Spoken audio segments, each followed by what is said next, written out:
Paramashivam. Om Nithyananda Paramashivam. Om Nithyananda Paramashivam. Om Nithyananda Paramashivam.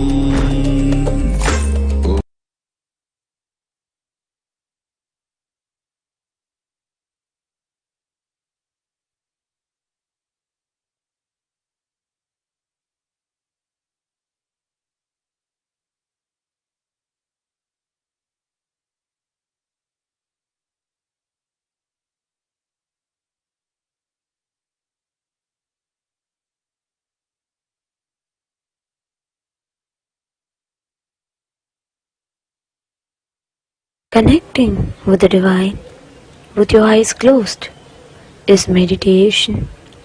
Connecting with the divine with your eyes open is darshan. Come, let us all now move from meditation to darshan. Slowly, very slowly, please open your eyes.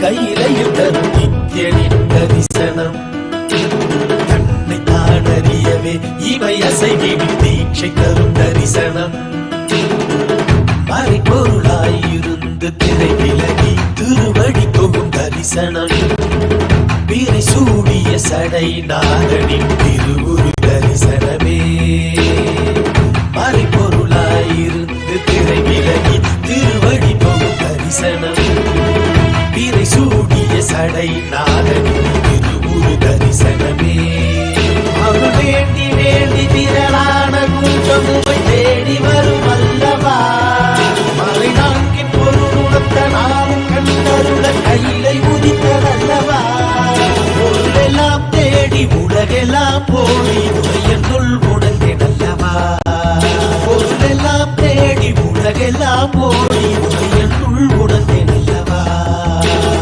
உலகை காத்தருளவே கையிலையில் தரும்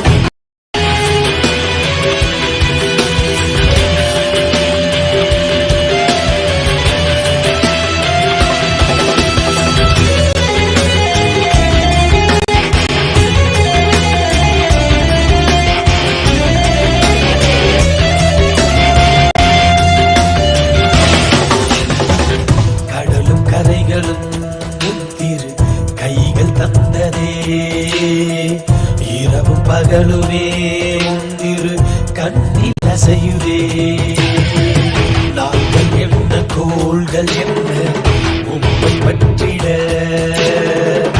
இரண்டு புவனங்களும் உம்மை சுற்றிட பொருளும் அருளும் தர மனதின் இருள் விலக பரமசிவ தரிசனம் மாயை வென்றுவிட ஞானம் பெற்றுவிட மோட்சம் தரும் தரிசனம் பல சித்த புருஷர்களின் ஞானி யோகிகளின் தவமெனின் தரிசனம் அடியும் முடியையும் ஒன்றாய் காண்பதற்கு கையிலையில் தரிசனம் சதுர்வேத கோஷமுடன் நாத கீதங்களின் ஒளியில் தரிசனம்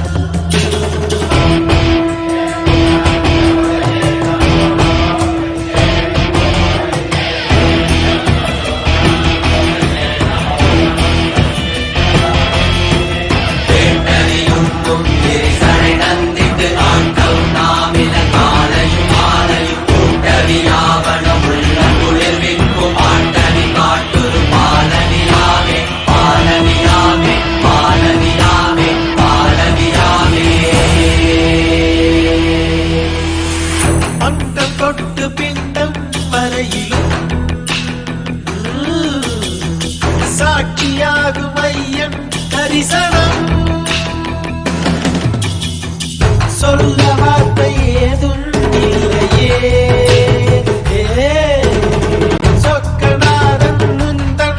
దర్శనం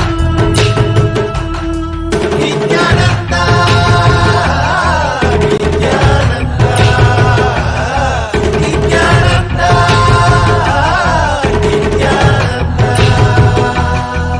శ్రీ అరుణగిరీశ్వర ఈసా మూర్త తమిళ్ மக்களினேசா குமரி கண்டமானும் பரமேசா சங்க தமிழை காக்கும் கைலாசா முட்டு நிறைந்த சிவம் எட்டு கமத்திடவே எண்ணி கடந்து உள்ளிருந்த கல ஒளி தரிசனம் உலகை காத்தருளவே கையிலையும் தரும் எண்ணி தரிசனம் கண்ணை காணறியவே இவை அசைவிடும் தீட்சை தரும் தரிசனம் உலகை காத்தருளவே கையிலையும் தரும் எண்ணி தரிசனம் கண்ணை காணறியவே இவை அசைவிடும் தீட்சை தரும் தரிசனம்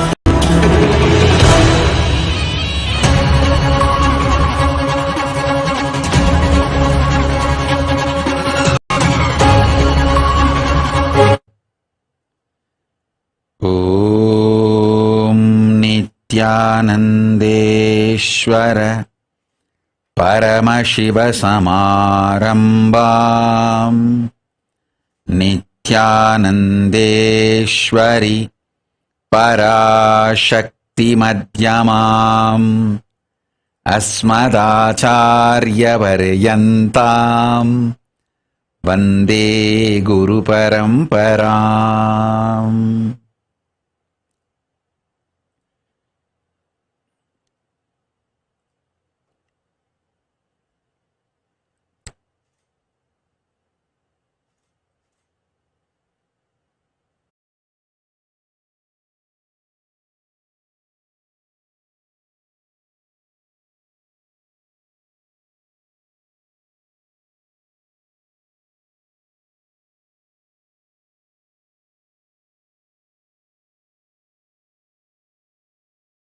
I welcome you all with my love and respects.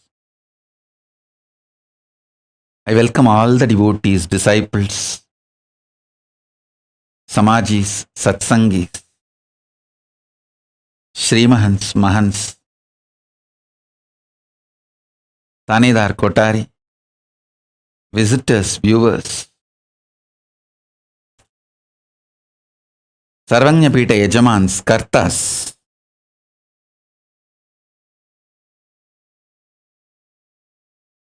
Vidyeshwara, Ganeshwara, Mantreshwara, Lokeshwara, Astreshwara. I welcome all of you with my love and blessings.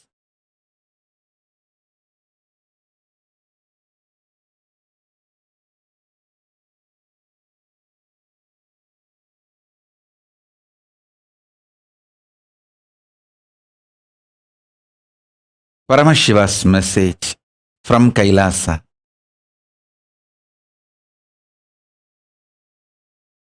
Listen. Physics of the conscious sovereignty is all about building body with a spiritual stamina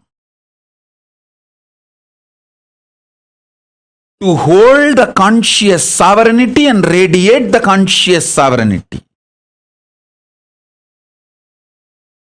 Listen. I'm just filled with the Paramashiva space. The me I am experiencing in me is the cosmic me, the Paramashiva. And I also know the me you are experiencing in you right now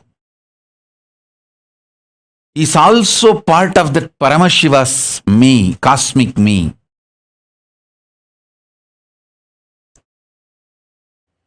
With this deep love of oneness, You are Paramashiva. I am Paramashiva. We both put together is part of Paramashiva.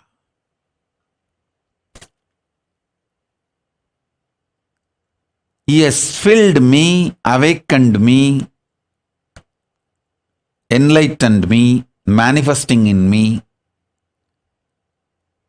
with that extreme joy, ecstasy I am sharing with you. Raw, naked truth as it is. As it is.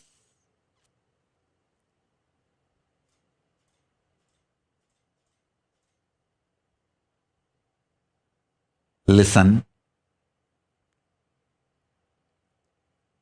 With extreme love and compassion, I am sharing it as it is. Listen.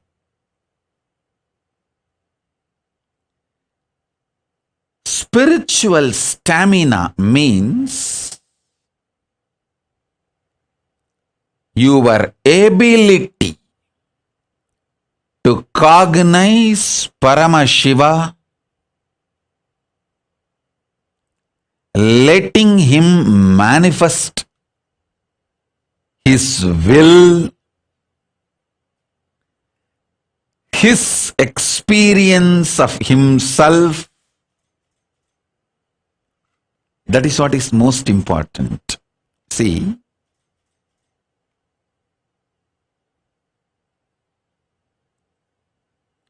whoever decides to trust my introduction about me,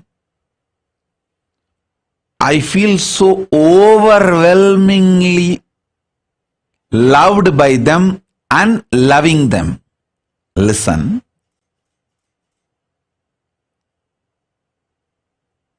Love means whoever trusts your introduction by yourself, about yourself, you simply love that person and that person simply loves you. Listen. When you trust Krishna's introduction about himself, who he is, how he is, how he feels about himself. Adityanam Aham Vishnu. How Krishna declares among the Adityas. So, he opens himself.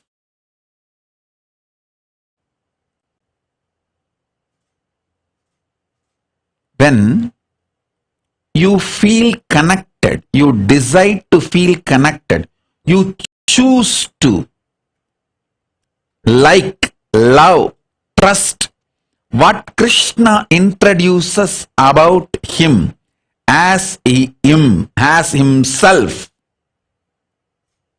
When you decide to trust, simply Krishna consciousness manifests in you. If you decide to trust the anti-Krishna gang, abusers, their version of Krishna, how Saguni talks about Krishna and Krishna's sexuality, how Shishubala talks about Krishna and Krishna's sexuality, how Shishubala describes Krishna and Krishna's people. Shishubala may give very valid, logical evidences for your independent investigation. He may have everything to support your independent investigation. The selfie Krishna took when he hugged his gopikas may be available for you.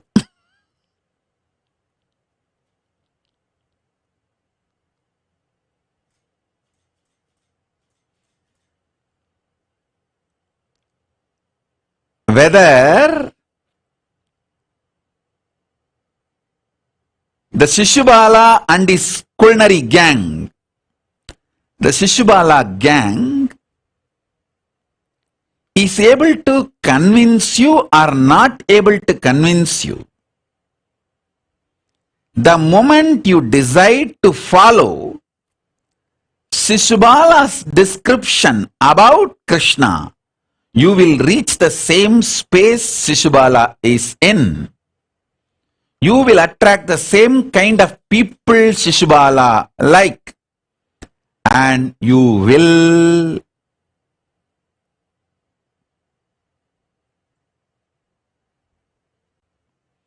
naturally be in Shishubala's gang and die, rot, destroy yourself. Listen. Whom you choose to trust, feel connected, you fall into that gang.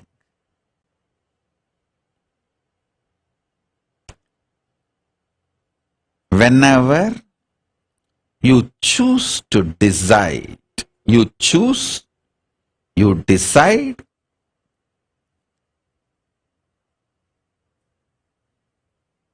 to listen about my introduction about me, my definition about me.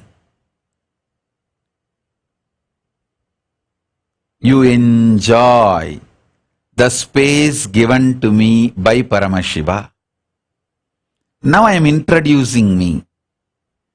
The me in me is manifestation of cosmic me, Paramashiva Paramburul. It has realized the me in you is also part of Paramashiva. Listen. So sit sincerely with the decision.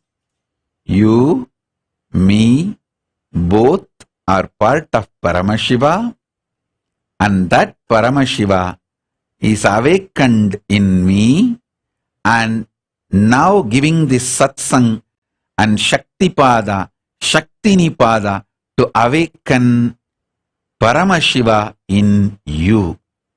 That's all.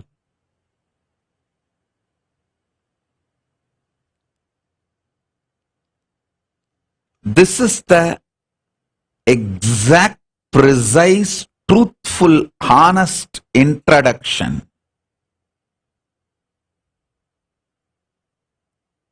of what is happening now as me, as you, as cosmic Paramashiva. So understand, sit with this cognition. Whatever I am talking will become reality in you. Whatever I am revealing will become reality in you. So first thing, physics of conscious sovereignty. Conscious sovereignty is the ultimate of life. Physics of conscious sovereignty is building a body with a spiritual stamina.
மனம் ஒரு தருணம் தலைவனாய் அழைக்க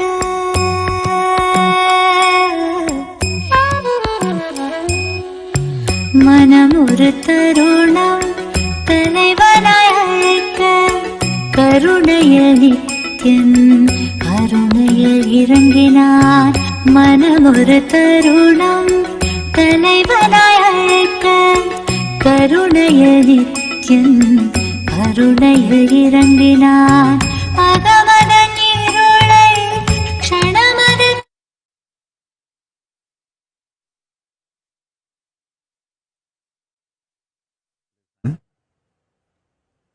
Listen intensely.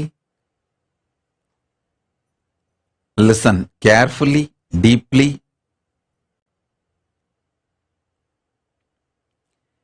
Every word now I utter can become your realization,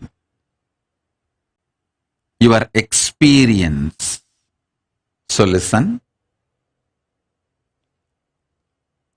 Building a body with a conscious stamina.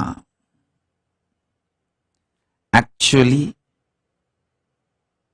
building a body with a spiritual stamina, conscious stamina, is very easy job.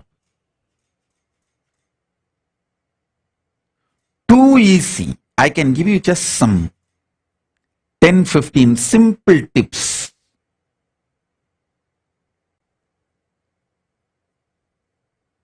If you start following for few days,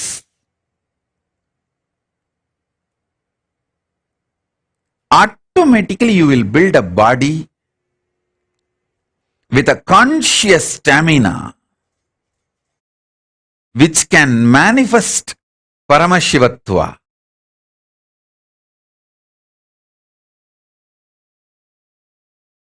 Because my gurus have done it for me.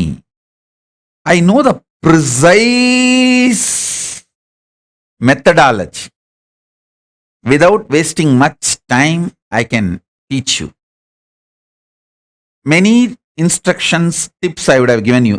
Please add castor oil in your food every day, at least 1 teaspoon. See, don't add too much castor oil, then you may feel dehydrated, tired. At least 1 or 2 teaspoon per day or per meal. See, if you are taking only 1 meal a day, then go for just 1 teaspoon, not more than that. So based on the food intake, choose. These are 2 simple instructions. It's not something very difficult, complicated, very simple. Vegetarian lifestyle, what I claim, that Shaivite lifestyle, most easiest lazy man's method to build a conscious sovereignty spiritual body. Listen. Conscious sovereign space, the conscious sovereignty space, that stamina, body with that stamina,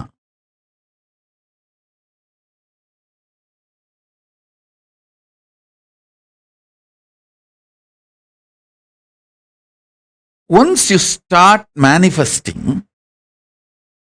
you will feel so happy to live inside your body.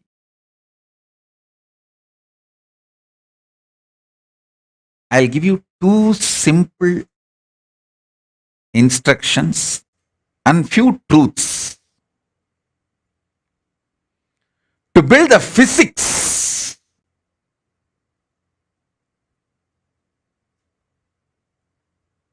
listen.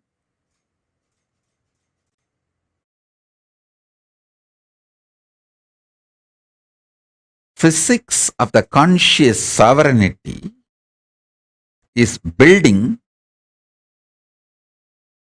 strong physical body with a spiritual stamina that starts manifesting the right physics, everything you need for manifesting conscious stamina. I tell you, I can give you one or two examples. When you start having spiritual stamina, conscious stamina, you will carry such an amazing space. Anyone can ask anything.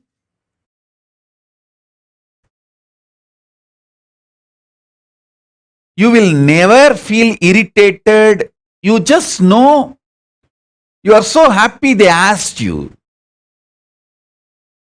You will never feel demanded. You are so happy. The people come into your space.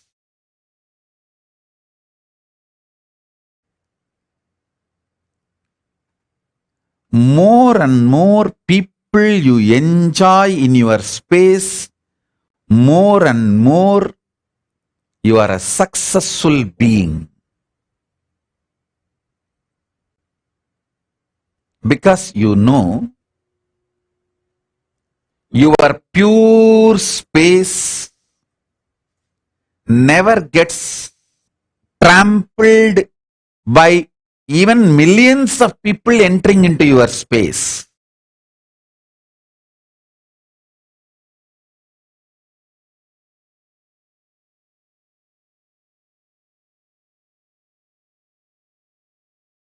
The conscious stamina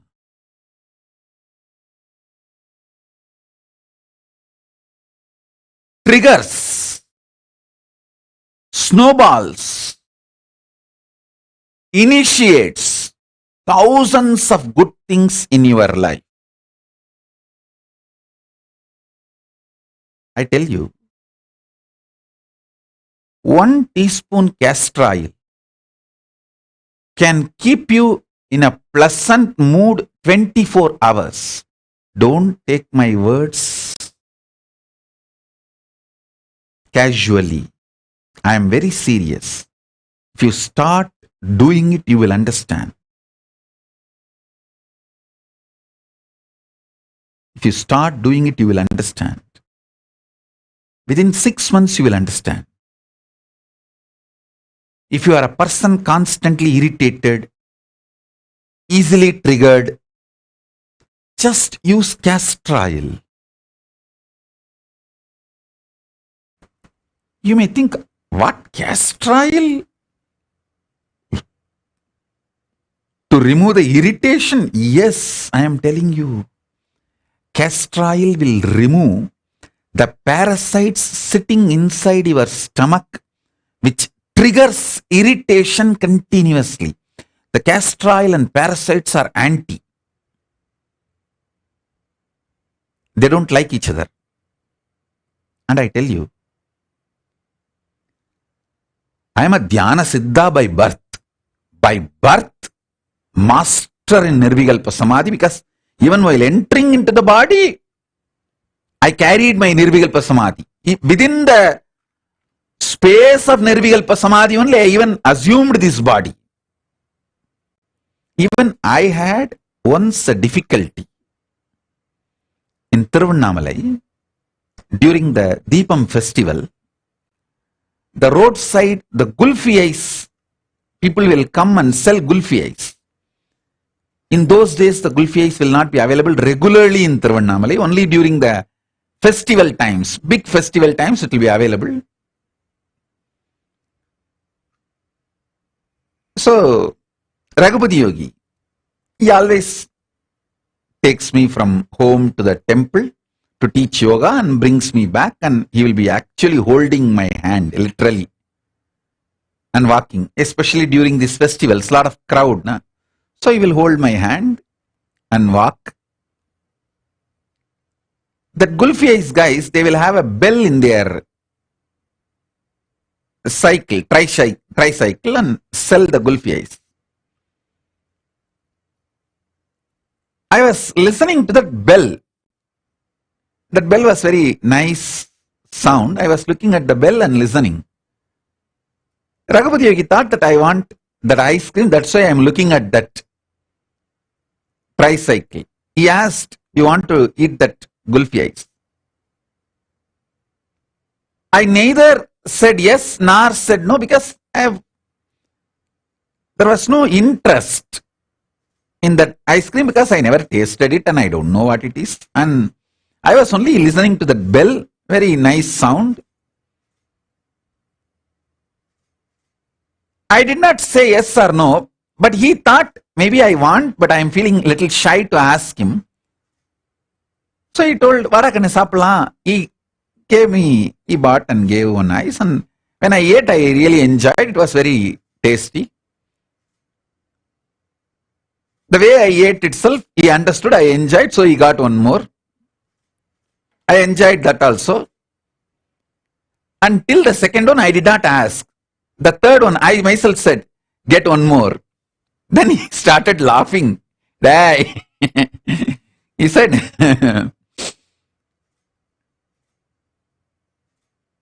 more than this, I don't know whether you will catch cold, because usually the Deepam festival comes in a cold season. That December, November, December is the time Deepam festival comes. So naturally weather was also cold. So he said, I don't know whether you will catch cold.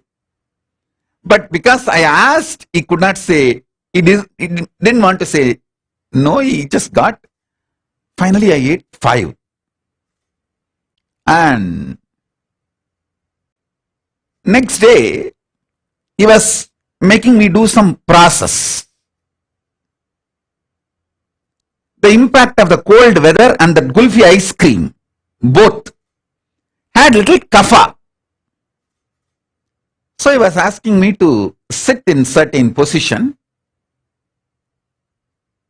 to help me do my spiritual process. Usually he will make me sit and do any rituals need to be done, like a yajna or homa, small havan or puja, and then initiate me into the pranayama or the kriya which I am supposed to do. And he did all that rituals, and he started initiating me, telling me to do what I am supposed to do, but I was missing few steps, especially some of the kumbhaka, some of the pranayama. If I have to hold the breath for 60 seconds, he will just tell that I have to hold till he counts 60. I will just hold. That's all. There is no question of that 58, I will leave the breath, or 59, I'll start changing the breathing pattern. Nothing. Simply I'll obey what he says. That day at least 2 times I missed the count. He was counting 1, 2, sometimes just to test me. After number 20 or 30, he will miss and he will start. No, wait, I'll start. Then he will again start 1, 2, 3. He's an amazing, extremely loving, patient guru.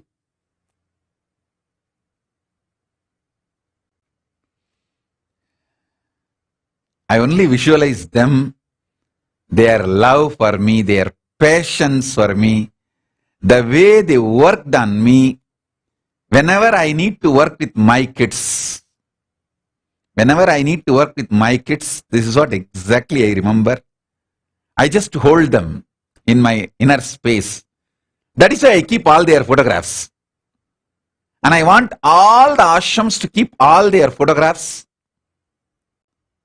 just for the amount of tyaga they have done. And he was counting, but 2-3 times I missed that pranayama count. The coherence, the number of seconds I need to hold, I missed. Before he completed the number, I released the breath. I changed the flow of the breath. He understood. That kapha is inside. 5 gulfi ice cream. That kapha is inside. And he just got the karsalangani leaf. Karsalangani leaf and a few leaves and put it in his thumb and put it on my upper palate. Nicely started rubbing with his thumb. The whole pitta and kapha came out through all the 5 holes. 2 eyes, nose, mouth, and through the ears. Through the ears, it won't come like a liquid or solid. It will come like a sound, air. The whole pitta came out. Kapha came out. Then he made me sit. Not only I could perform the pranayama, I could simply see the visualization I am supposed to hold during the pranayama. I tell you, after that, throughout my life during wandering any time, I never suffered, never took any allopathy medicine for cough or cold, kapha or pitta. Please understand.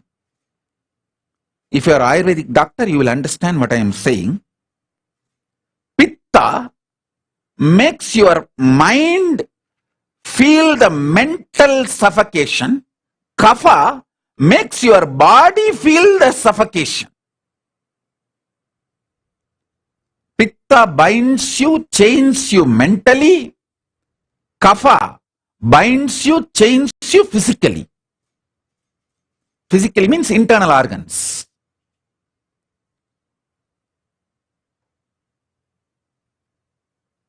After this one understanding,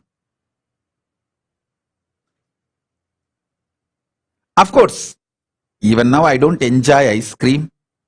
Rarely, if the disciples want to eat, to give company, if needed, sometimes I take, but there is no liking for the ice cream or any food. That is different. But even due to weather change or any reason, never ever I suffered by pitta or kapha. I want to tell you all, so much of suffering you all go through in your life due to pitta and kapha and not even know that it is because of pitta and kapha. See, when you feel the suffocation inside your internal organs due to kapha, you scream at everyone. When you suffer the pitta, even you are not sure about your future. Please understand. See, after that many times I used to do the same. I'll make that karsalangani either as a paste or a powder or some form, just leaf or kalvathila vechi arachi. It means, kalvam is a stone, small stone on that if you keep the leaf and put little water and make it like a paste. In some form, I'll apply it on my thumb and put it on the palate, upper palate. So the whole pitta and kapha will come out. Listen carefully. It's very important. Because the pitta and kapha is cleansed again and again, not only I never suffered the cough, cold and its impact, I always felt very stable about myself and my future decision. Listen carefully. Your pitta is responsible for making you doubt about yourself and about your future. See, many times you feel insecure. Oh, if I take sannyas, will I be happy in Kailasa? if I take up this commitment, will I be happy in my life? Not being sure about yourself, you destroy your life so much.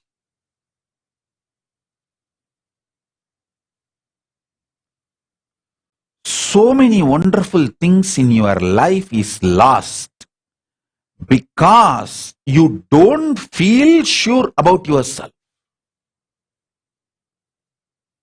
Especially spiritually consciously. I've seen so many people have this problem. Will I be happy if I take sannyas? Will I be able to be peaceful and happy if I choose to be with Swamiji? Will I be happy if I choose to be in Kailasa? All you need is just this Karsalangani powder, Karsalangani leaf, and every day apply on your upper palate and clean the whole pitta and kapha. Make your body samatva body, samatva sarira.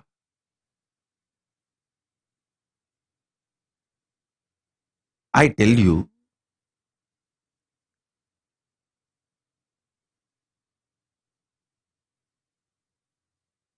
not only my Guru gave me 5 Gulfi ice cream, he gave me something, the greatest, which is useful in my life till today. That is using Karsalangani and taking out all the pitta and kapha and making me balanced. Listen, whenever your internal organs are strong, your breathing becomes strong. Strong breathing builds a strong internal organs, strong body. Very easily you will build strong muscles.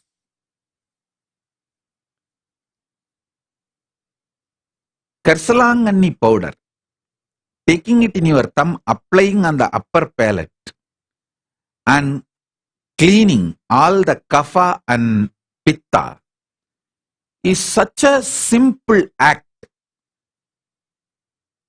It's not at all difficult. Karsalangani is available even in Amazon nowadays. That powder. And it's available in every village home in India. In every village, you will see Karsalangani, Ponnangani, Murungakira. Add all this stuff in your life every day. Karsalangani, Ponnangani, Thuduvala, Murungakira. Just the simple instruction. I tell you,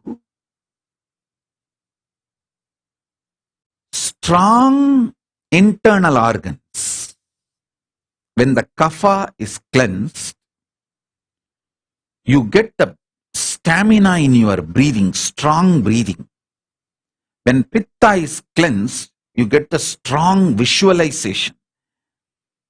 You will not have doubt about yourself. When sometimes people tell me, Swamiji, I can't handle, I don't know how to care about how to carry on with my life. I feel like I may have a mental breakdown. This problem is because of the pitta. If you ever had the feeling, oh, I may have a mental breakdown, I cannot handle this, I'm feeling suffocated.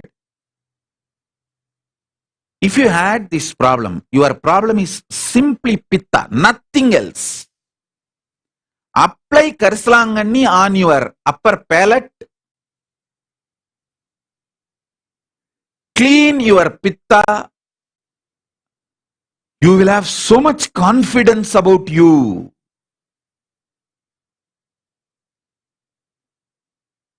You will have so much confidence about you. I tell you,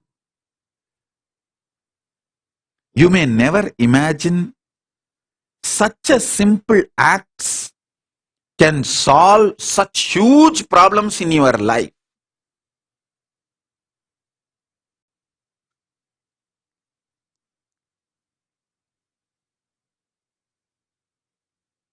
You don't even need to do this cleaning the pitta and kapha every day. But actually, if you start using, you may really enjoy it and you may start doing every day. If you start doing every day, great. But even if you do 3 times a day, 4 times a day,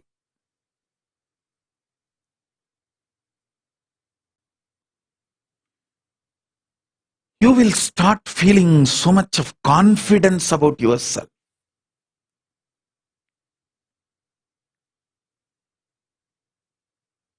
You will be so sure of you.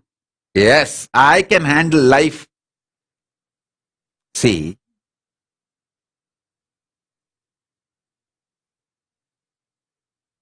samatvam means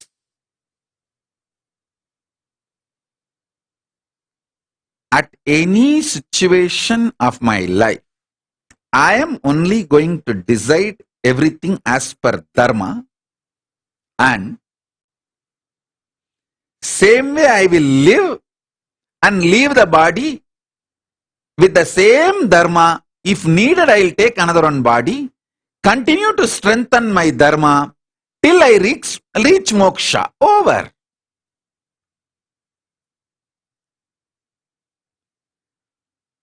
Being sure about yourself, adopting dharma as the strategy for life,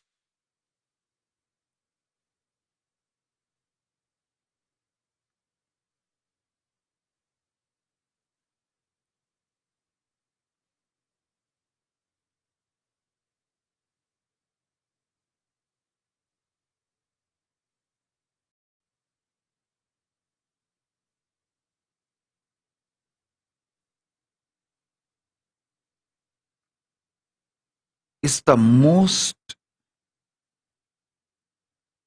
ultimate peaceful decision you can take in your life. Once you decide, come what may, I am going to decide everything, handle everything based on dharma. Over. That moment you are enlightened, you are liberated, you are free. Because after that you don't need your cunning, strategic, culinary mind. See, this extremely selfish, violent, strategic mind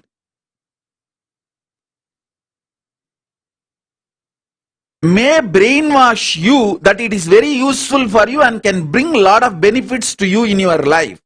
But it takes away your peace by making you doubt about yourself and literally destroys your confidence on you. Listen, if you are a person always strategizes with extreme selfishness, cunningness, calculativeness, and believe that is the best way to exist, all the time you will have a self-doubt. Did I take the right decision early in my past? Am I taking the right decision in the present? Am I squeezing the orange called world life and getting the maximum juice and pleasure out of it for me? Am I really making the world productive for me? In this constant cunningness, you will burn yourself. And this creates so much of stress, suffocation, suffering inside you. Your whole life becomes cunning strategy, and even you are afraid whether you will be able to retain your cunning strategic existence continuously, because you will be attracting the same type of people cunning around you, and everyone around you also will know that you are a complete cunning strategist. Understand? Then you put yourself in a hell.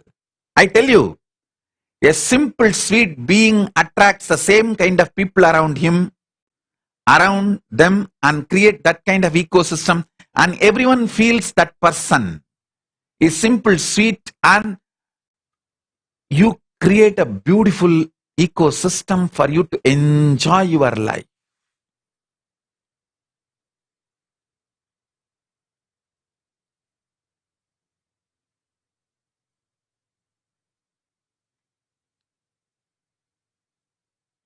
I tell you,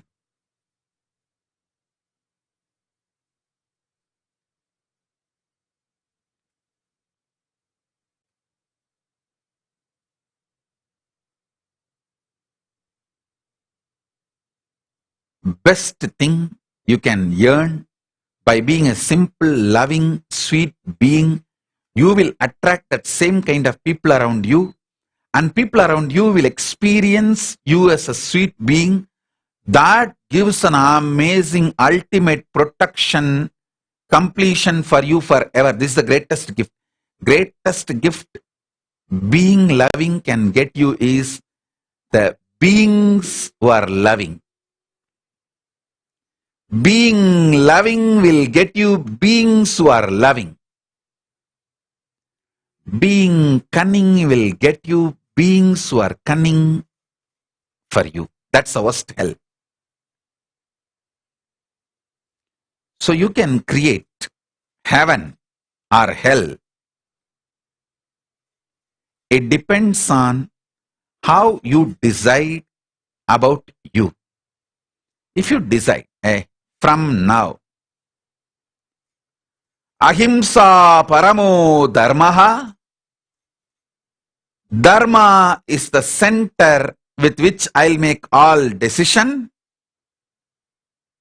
No question of cunning, selfish, constantly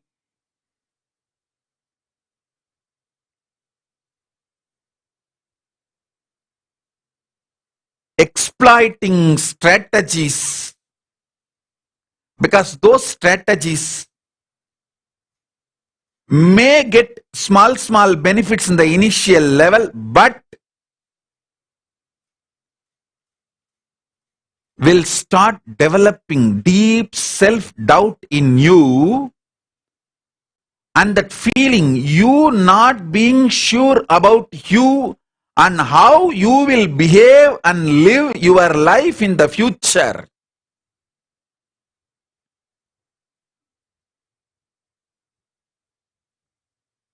And finally, it will lead to implosion. You collapsing internally.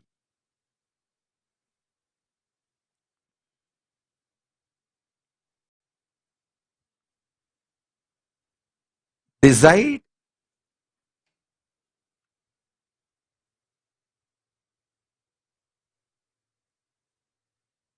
Swalpamapyasya dharmasya trayate mahato bhayat.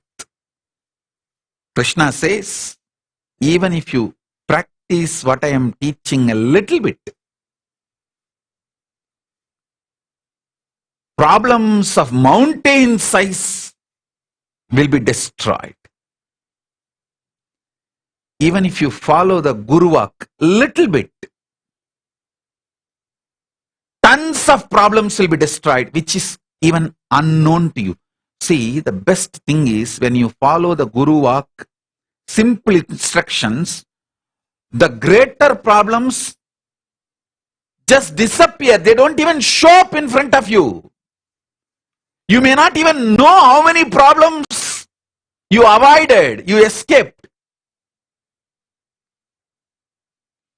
Just this one Karsalangani, cleaning the Vada and Kapha and Pitta. How much I became sure about me. See, when the kapha and pitta is balanced, you don't feel suffocated mentally or physically in your internal organs. So you will always take very dharmic decisions, not irritated, agitated, aggressive mood. You will not make decisions.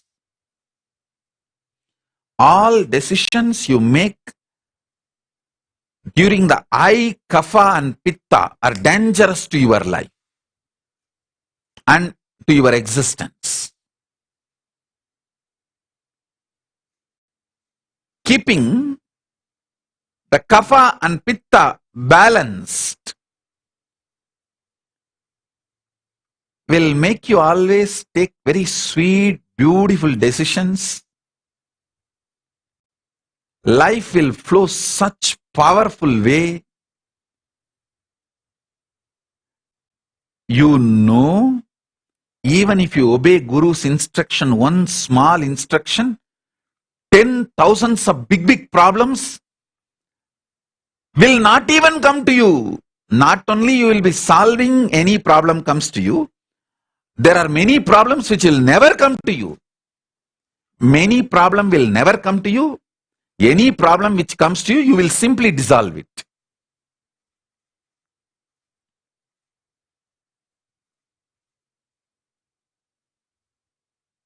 That is why even now I have the habit. I will not calculate my Guru walks to the direct benefit it brings. See, if I calculate, if I apply Karsalangani on my upper palate and remove the Vada, Pitta, Vada, the Kapha and Pitta and Kapha, I will not catch cold. I can breathe freely. If I calculate and make the logical decision, only when I have a cough, cold, I will practice and I will have the benefit. But many times simply I will follow the Guru walk. Wherever I see the Karsalangani in my wanderings and wherever I can get, simply I will start applying. Because I just want to do what my Gurus told me. Because of my obedience to my Guru walk, not only I never suffered with cough, cold, the kapha and pitta problems, I always had a samatva, balanced decision making, dharmic decision making, inner space, which brought tremendous strength about me, being sure about me.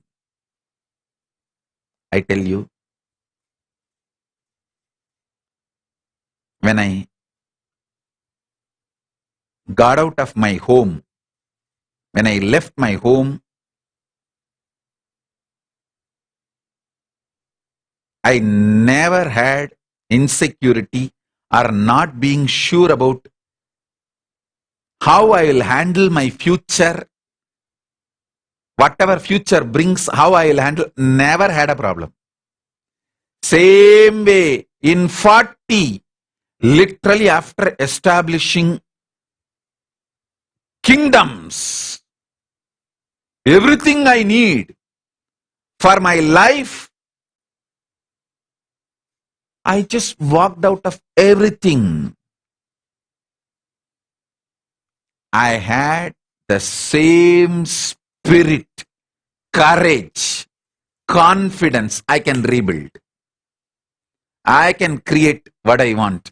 I can face my life. Whatever my life brings, I can handle it. I was so sure about me.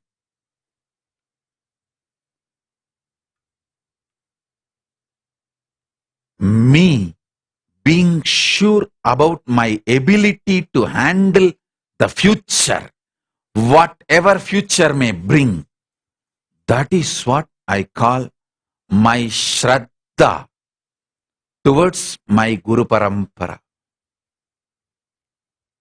Hey, I will obey my Guru walk. Come what may, I have the confidence to face it. That's all was my inner space. When I stepped out of Adi Kailash campus, people who were with me, they are the witness. I made the statement, it is time to make Hindu Samrajya, Hindu nation.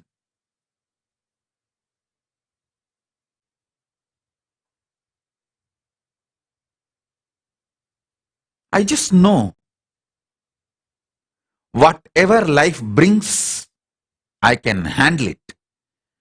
With the grace of my Guru Parampara, Paramashiva, I made it. Actually, they made it. Their grace, their blessings, their energy. They made the Kailasa. They manifested it now. Listen. You being sure about you to live the Guru walk is the greatest spiritual stamina. I'm repeating. You being sure about you to live the Guru walk is the spiritual stamina.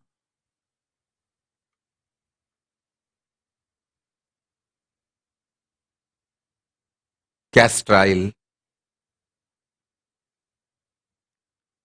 applying Karsalanganni every day with your thumb on the upper palate and cleaning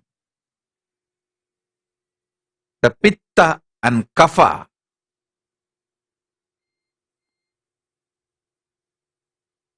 All these simple acts will bring spiritual stamina in your life. You will be sure about following the Guru walk, the highest vision for you. You will be so sure about it. You will have so much of spiritual stamina, confidence. Simply you will manifest Paramashiva in you. The biggest negativity in your life is your fear. Will I be able to handle myself if I just follow my Guru walk? If I just go with my Guru's words, will I be able to handle what life brings it to me? Will I have the stamina to handle? Will I have a mental breakdown? Will I collapse? Hey, how can you die by drinking nectar? Many times people tell me, if I meditate, if I do unclutching, will I have mental breakdown? Will I die? There is no document, record ever in the whole world. Anybody having a mental breakdown through unclutching or death by meditating. By not meditating, there were millions having mental breakdown, had and having. By not unclutching, there are millions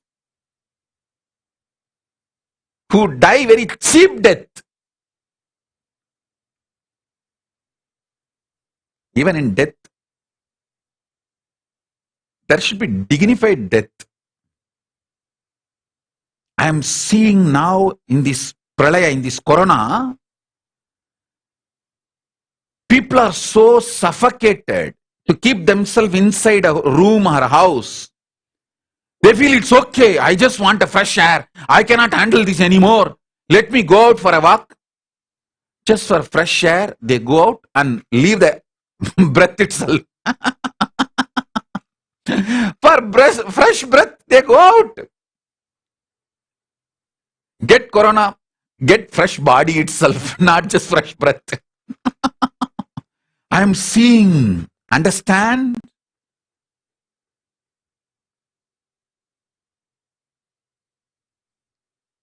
Now the next level variants of corona. Corona plus, Delta plus and Lambda corona. All these are not only highly infectious, high death rate.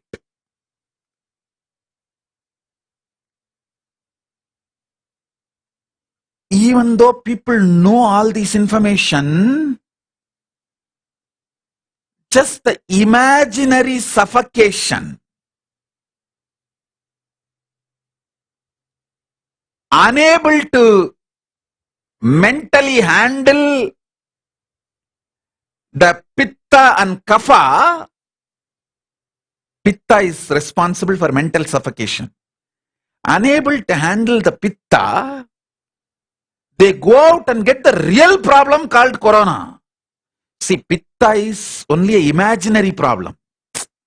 Your mental suffocation is just imaginary problem. But corona is the real physical problem.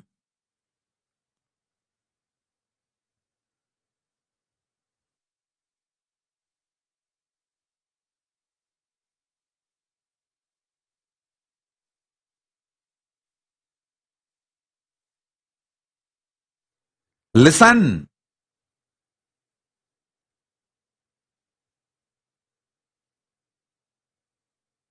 Not having the conscious stamina, spiritual stamina, not having the spiritual stamina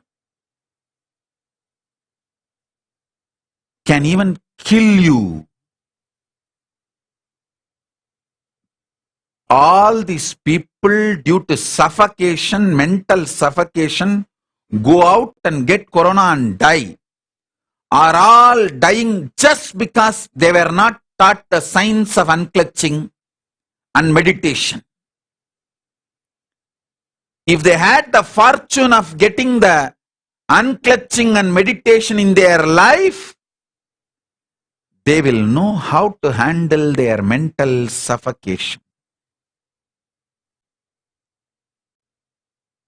Unclutching is as simple as applying the Karslangani powder on your upper palate and cleaning the pitta and kapha.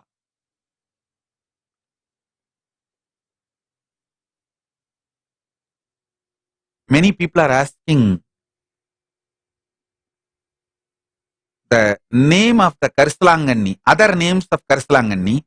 I know only these two names, Karslangani and Bringaraj. I don't know the English technical name. Maybe you guys can Google Karslangani and Bringaraj. These two are the names I know of the leaf I am talking about, the herb I am talking about. So now listen.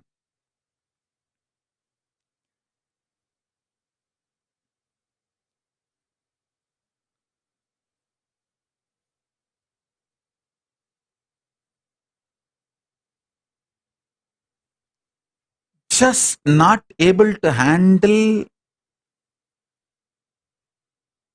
your suffocation.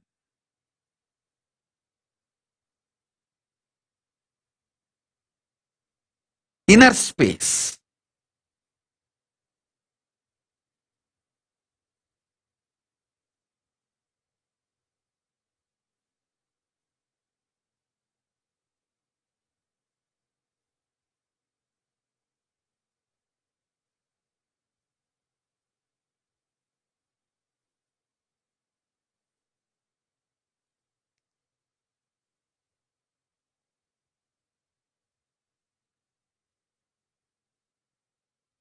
You getting the real problem, like real corona, criminal negligence becoming crime itself. See, you not able to handle your suffocation, your pitta, all this is criminal negligence.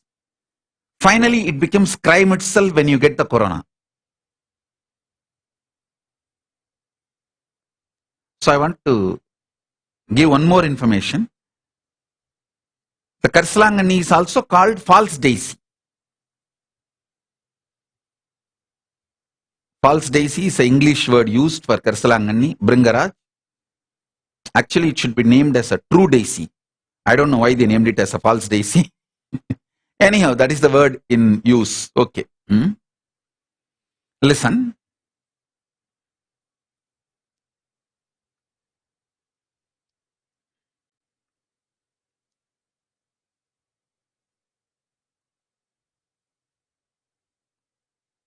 Let me give you basic few revelations to achieve spiritual stamina. Your body with a spiritual stamina is the fundamental requirement for manifesting conscious sovereignty, Paramashivatva. And it is not difficult, too simple.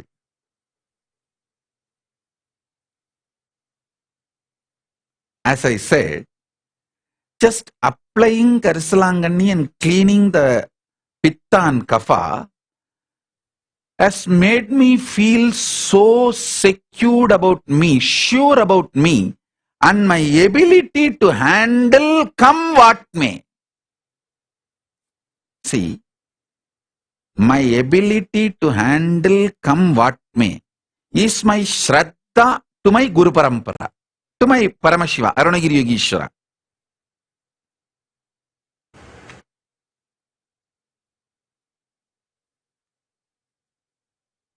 You can see how they initiated the virtuous circle in me. I simply obey their words, and that brings so much of benefits. So that makes me so sure about my future. And that is what is the trust on my Guru Parampara. So the love feeds trust, trust feeds love, love feeds more trust feeds more love. That just becomes such powerful virtuous circle and becomes enlightenment, oneness, Paramadvaita. That's all. That's all.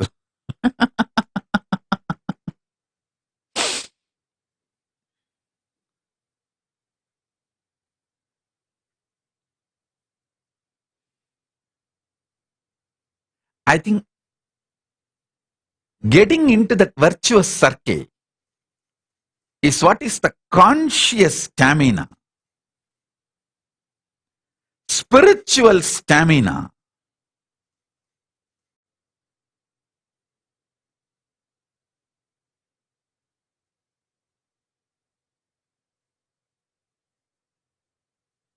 listen carefully.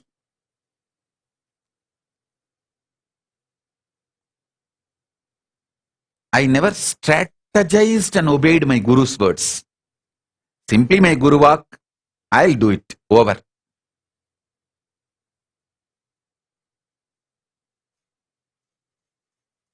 Even now I am seeing many people are trying to say, oh, Corona is settled, it is not that bad. Be very clear, it is not settled. Now all these people moving around freely in the market. The other day I saw in the media, the news, so much crowd in that Chennai shopping street, Ranganathan street or the T Nagar. Like a festival, Utsava, Deepavali. Oh God. Dress is so important than life. Or are they buying dresses to dress up when they are dead? I don't know. I don't know why the dress and jewels are so important than life itself. I could not understand. See, people going to food to get groceries, at least that I can tolerate. Because without food they will die. They can't be without food. But people going for clothes, jewels, other things, I just don't know what to say. And I am telling you, the social setup of India is going to terribly fail Indians in this Corona time.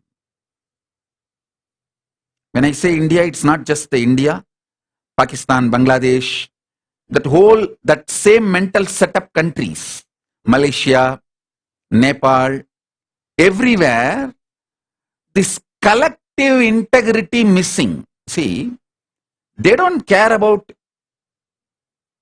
others dying by they spreading the corona. They don't care about the mask. They don't care about people. Sometimes when people get corona, they get so vengeful, they go and spread also without telling. Please listen carefully. With Paramashiva's grace, directly Paramashiva himself manifesting with so much effort. I saved Jyotika. She is alive. She is not dead. She is saved. But still she has not recovered completely. She has not recovered completely. Still I am not able, I am working. Still she has not become completely healthy. I am not able to make her travel from Chennai to Bangalore because the oxygen level goes ups and downs.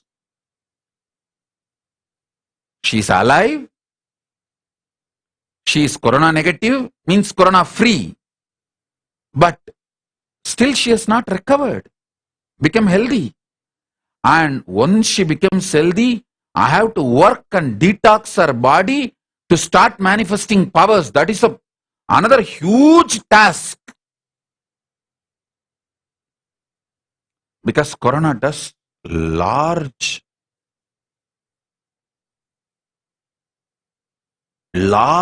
damage to the internal organs. Even if they don't die, the damage done to the internal organs and for their physical activism and mentally being alive, those capabilities damaged is extreme. It takes such huge effort to recover them and retrieve them and completely bring them back to normal. Literally like a conscious blanket I surrounded her. Of course, few more of my disciples who got corona, literally I was sitting in samadhi and surrounding them as conscious blanket, protecting them, recovering, healing them. It's like a literally conscious ventilator, the spiritual super ventilator protection. Even with that, I could only save them. They are alive, but yet to recover completely. Understand the corona and its impact. Don't take it light. And especially in India, people freely moving around does not mean corona is over. Actually, the people freely moving around, they are inviting the third wave corona quickly. And the worst thing with the third wave corona is it is going to be the Delta plus and Lambda. The worst viruses. The viruses.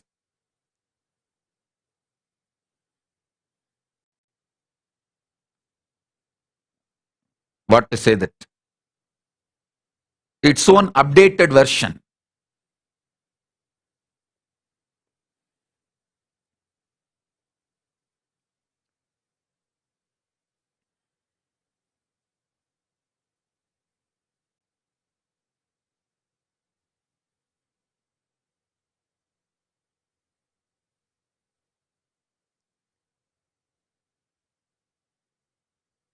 I don't want to make further statements about corona.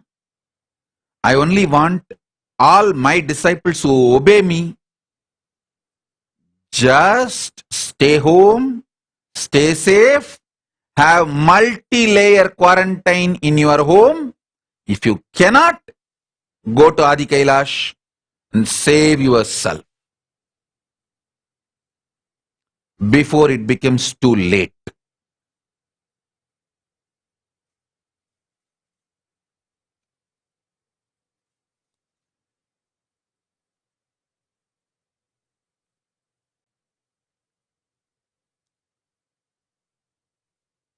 especially countries like Nepal, Bangladesh, Pakistan, India, Malaysia. Now I heard the good news, even the Malaysians can travel to India. If you want to save yourself, simply go to Adi Kailash, where you are given multi-layer quarantine. Be there. Safeguard yourself. Before it becomes too late.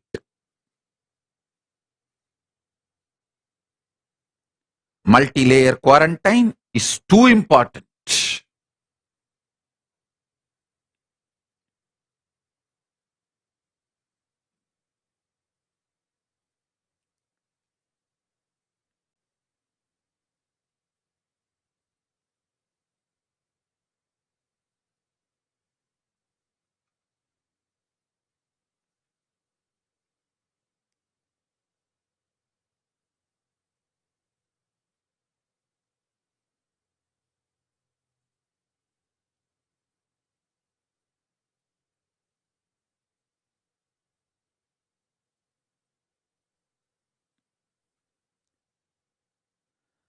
Let me reveal more and more sacred secrets to build conscious stamina.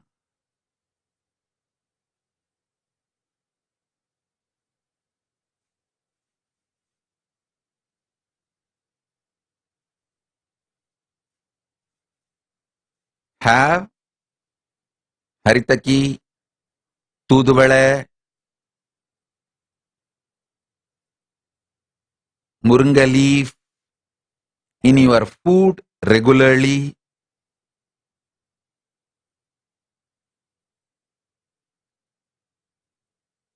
Just the simple 10-20 instruction.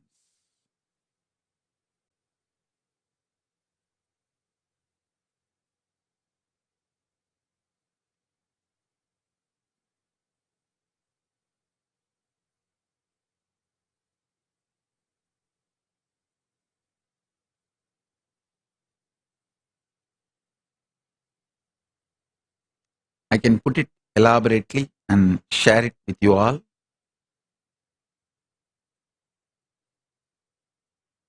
Whatever I share today, start doing Vakyartha Sadas.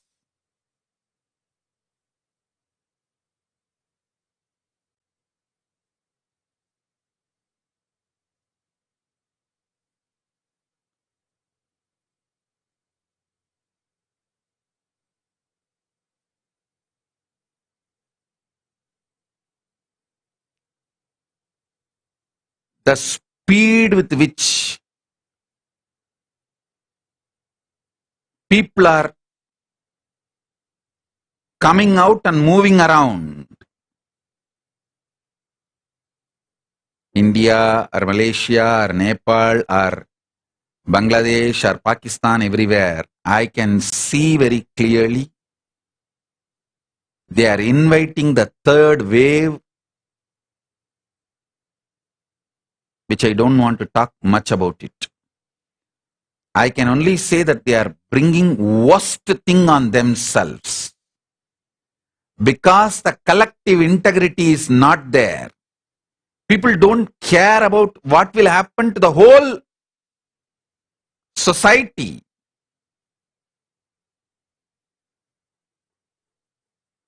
See, people think, oh, what is there if few people get corona and they go to hospital, and it is not that easy, that simple. When the medical infrastructure is broken, failing by overload, so many other things are broken, failing due to overload. Social infrastructure, administration infrastructure, judicial everything gets overloaded. And the anarchy and chaos, where unjustified number of deaths and losses, and no value for life.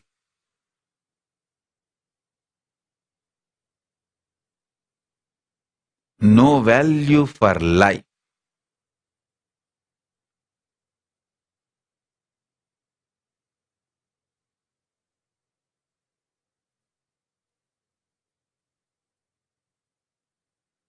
Don't listen to anybody's opinion about corona. Just protect yourself with multi-layer quarantine. That's all. Just protect yourself with multi-layer quarantine.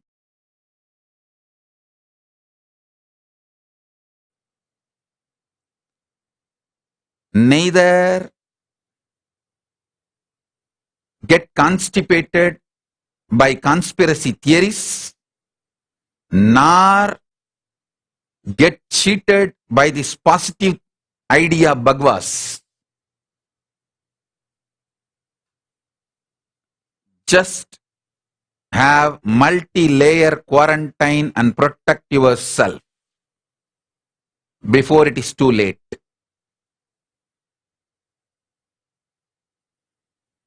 Especially people in the Asian countries. In US, the society structure itself is a quarantine structure. Nobody comes to your home that without invitation or freely, easily. In India, anyone will walk into any house. That is the way social structure is. I still remember, if the home main door is locked, people will ask, hey, why are you keeping the house door locked in the daytime? In the daytime, you are not supposed to keep the house main door locked.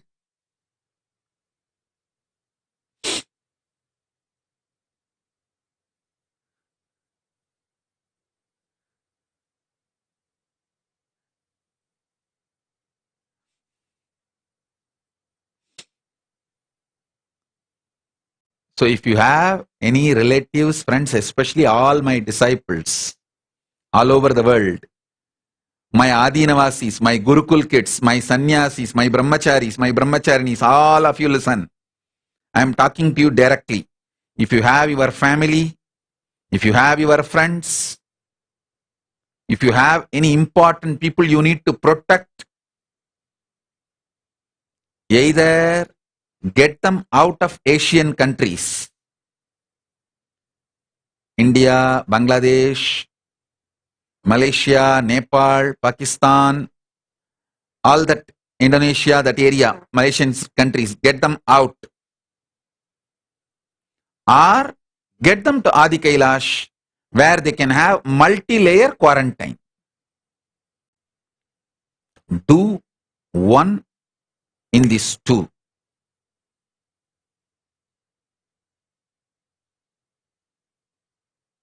Prevention is the best way to protect yourself from corona.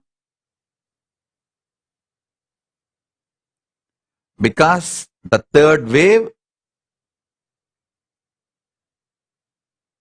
may be the worst wave.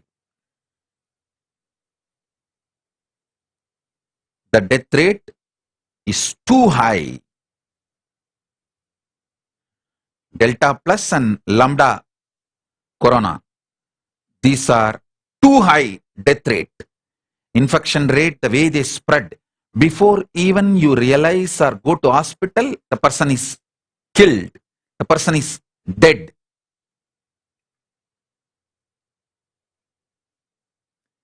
Before even you realize you have corona, you are dead. Before even you are taken to hospital due to any symptom or complication, you are dead. That's the way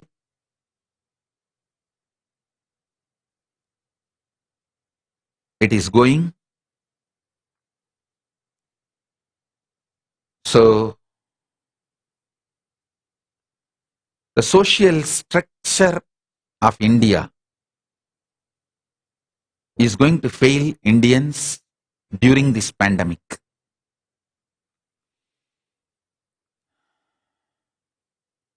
This freely moving around, freely touching, freely going anywhere, anyone, and going to shops,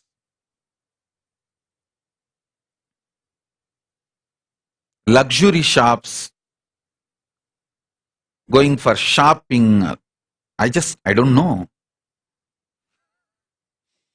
When I saw the crowd in Ranganathan Street in Tinagar, I was shocked. In that crowd, Corona may get killed. That level of crowd. Abba, that's all I have to say. Multi-layer quarantine in your home is not possible. If it is really possible, it is possible only in Adi Kailash. So go there and save yourself. Is all I can say for now. And if you are already in Adi Kailash, celebrate. You are directly protected by Paramashiva. You are in his space. Enjoy the safety and security given by Paramashiva directly. So with this, I bless you all. Let's all radiate with integrity, authenticity, responsibility, collective integrity and enriching causing, living Paramadvaitam, the Shuddhaadvaita Saivam, the state, space, powers, being, superconsciousness and Kailasa of Paramashiva.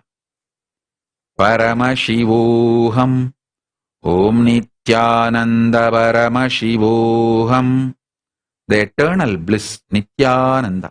Thank you. Be blissful.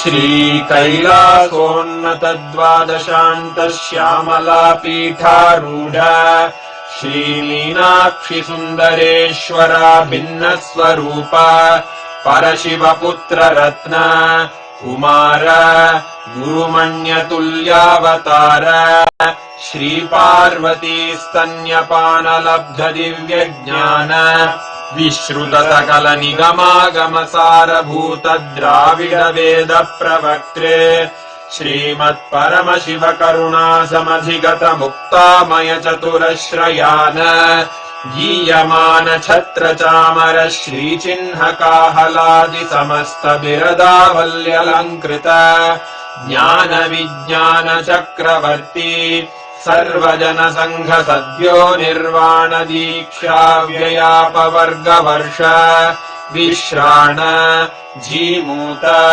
परमत कलभ Kesari शैव सिद्धांत स्थापनाचार्य श्रीराजाधिराज पांड्य महाराज गुरु क्षपण शाक्यादि महांधकार निवारण ज्ञान भानु वीक्षणानर्हार्हध्वजोच्छेदन पूर्वक श्रीमद्वृषभध्वज स्थापक शैव समय कर्त्रे सर्वज्ञ पीठारूढ़ श्री जगद्गुरु श्री ज्ञान संबंध देशिक स्वामी वागीश सुंदर माणिक्य वाचक स्वामिनाम् अवतार भूत श्री ज्ञान संबंध स्वामी पुनरुद्धृत श्यामला पीठ सर्वज्ञ पीठ त्रिनवत्युत्तर द्विशततम गुरु महासन्निधान अरुणगिरि योगीश्वर परंपरागत